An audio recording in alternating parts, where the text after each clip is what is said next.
It's really a bit cold and windy to be sitting outside, but I have something I feel like I just have to talk about.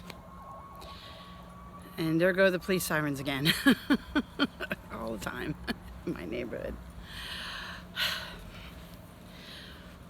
You know, dog parks are really good in theory, but unfortunately, in a practical sense, they really just don't work.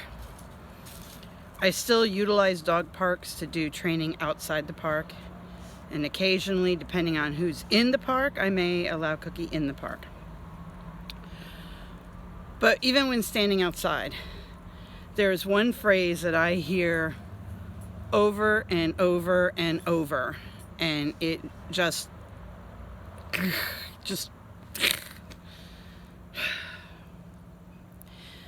and the phrase is, oh, just let the dogs figure it out.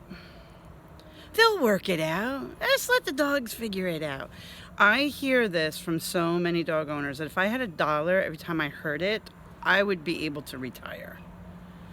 It might be a slight exaggeration, but I hear it a lot. And when one of my clients, after I instructed her what to do and what not to do at a dog park, she brings her dog in the dog park, young puppy,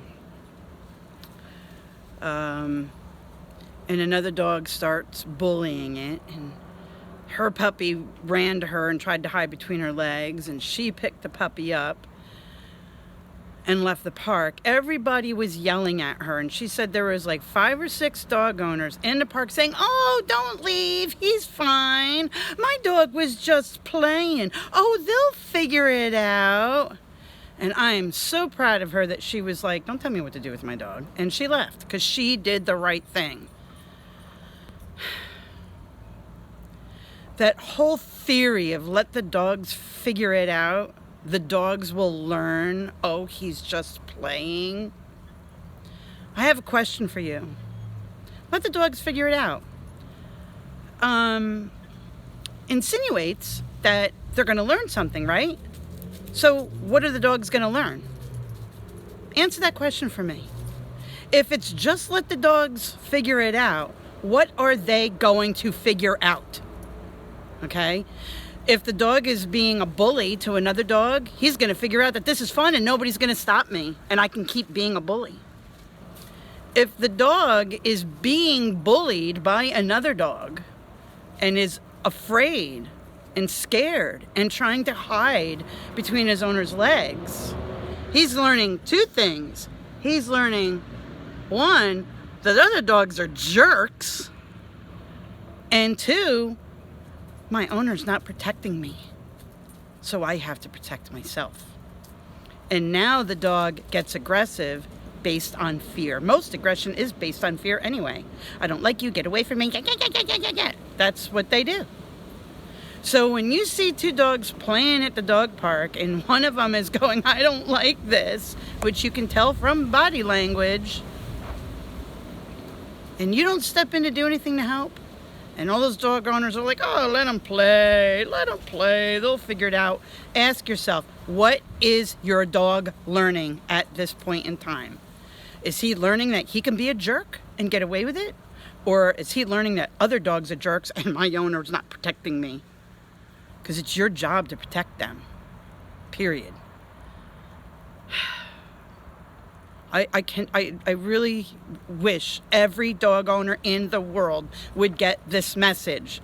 No, you don't just let them figure it out. Dogs mentally, depending on who you talk to and what scientists, what research they've done, is mentally between a 3 to 5-year-old human child. And you're going to let your 3 to 5-year-old just figure it out on the playground? You're not going to give them any instructions on how they should or should not act, or how they should or should not be treated? Oh, it's okay for somebody to abuse you? You know? Or it's okay to misunderstand somebody and beat them up because you don't like them or you didn't understand what they said? Is that behavior really okay? No, it's not. We would say it was unacceptable for humans, children, to act that way. So why do we let our dogs act that way? They need direction. They need instruction. They want it. Dogs that get training thrive on it. The structure is good for them. Not to mention the fact that maybe I don't want my dog beat up by your dog, and I don't want my dog to learn the only way to get another dog away from her is by acting aggressive. I don't want her to learn either of those two things.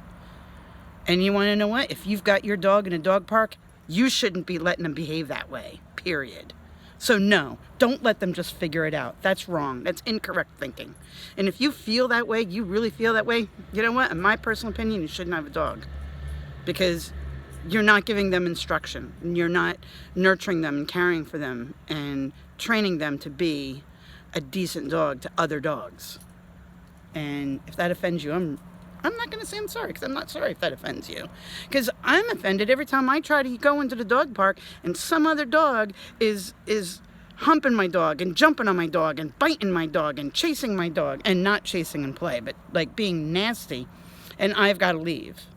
When, you know what, the sign in front of the dog park says that dogs that act that way aren't allowed in the dog park. No, it is not normal behavior. Your dogs need to be taught to be polite to other dogs. And if they're not learning it from their pack, and I mean a pack of dogs, they're not learning it from their mother and their litter mates, because you took them home at 8 weeks old, or they've been in an abused situation all their life, and now all of a sudden you're going into the dog park and your dog's acting like a dingbat. You've got to teach them how to behave. Met a woman in a dog park the other day. Her dog is 6.5 years old and has never had any interaction with any other dog. And the second she entered the dog park, I went, oh man, this is going to go bad, because that dog is petrified. You could tell. The dog's body language was afraid. Every dog that came up to it, the dog is, oh, I'm sorry. Oh, I'm sorry. Oh, she's not usually like this. So I asked her, how much dog-dog interaction has she had? None. Her whole life. And now she's 6.5 years old, and you bring her to a dog park and expect her to be best friends with all the dogs in the park? No, it doesn't work that way, hon. Once in a while it will, but no, you got to take your dog out of here. And you got to teach them about other dogs. But you've got to do it with other dogs that are going to be polite, not dogs that are going to come up and bully her and tell her, oh, see, I told you should have been afraid. Oh, I was right. My first instincts were right. Bark and bite that dog to get it away from me because he treated me like crap. You need a good helper dog, a polite helper dog, and you need to get into it slowly. I just cannot believe the things that people do with their dogs. And please share this with as many dog owners as you can. Don't let them just figure it out. You have to give them guidance. That is why you call yourself a doggy parent, right? That is why you call your dog part of the family. Oh, she's like my child. Well, then be a parent and do the right thing and treat your child how to act in social situations. Listen, what your dog does in your own home, I don't really care. Well, I do care, but I've got nothing to say about it, and I've got nothing to do about it. But when you go out in public with your dog and interacting with other dogs and infringing on other people's rights and other dogs' rights to be able to play in the playground and not get beat up and not be harassed by a bully, well, now you got to start thinking about whether or not you really ought to be there. Okay? I think that's it. I don't think I have anything more to say. I think I got it out of my system. Thank you for listening. And don't let the dogs figure it out. You have to teach them. Thanks. Have a great day. Be blessed. And don't forget to play with your dog.